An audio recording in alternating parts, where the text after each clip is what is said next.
সঙ্গে আমি এই জন্য এসেছি এখানে যে ওই সড়কটা যাতে ব্যবহৃত হয় এবং জনগণ যাতে সরকারের এই যে বিনিয়োগ এটা থেকে যাতে উপকৃত হয়। এভাবে অসংখ্য সড়ক নির্মিত হয়েছে বিভিন্ন জায়গায় যেগুলো কোনো ব্যবহার নেই।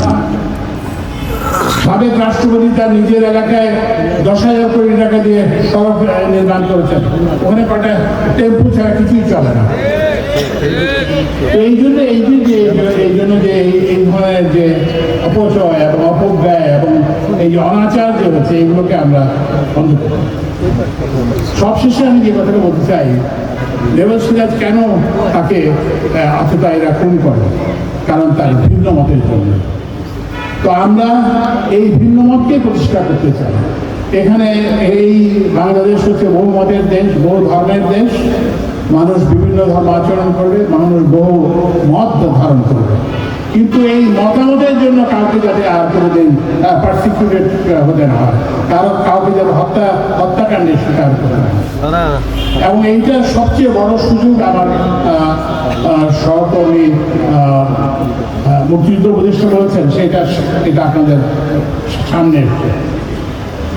তা আপনারা একটা সুন্দর নির্বাচন করুন, একটি অংশগ্রহণমূলক নির্বাচন করুন। যার যে মত হোক, যার যে দল হোক, যারাই বিজয়ী হন আমরা তাদের পেছনে দাঁড়াবো। কিন্তু করতে পারে এই প্রক্রিয়াটাকে বিকৃত করতে পারে, আগের মতো ভোট কেন্দ্র দখল করতে পারে, আগের মতো কি বলে যে পোলিং এজেন্টদেরকে বের করে দিতে পারে, আগের মতো এইসব ব্যবস্থা করতে পারে। তো এই ধরনের একটা সুন্দর নির্বাচন করলে আমরা নেভাল সিরাজের স্মৃতির প্রতি সবচেয়ে বড় শ্রদ্ধা নিবেদন হবে এটা।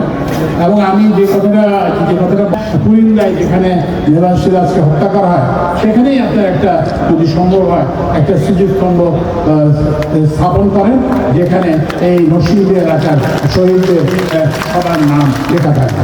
তো আপনাদের সম্মান জানাচ্ছি।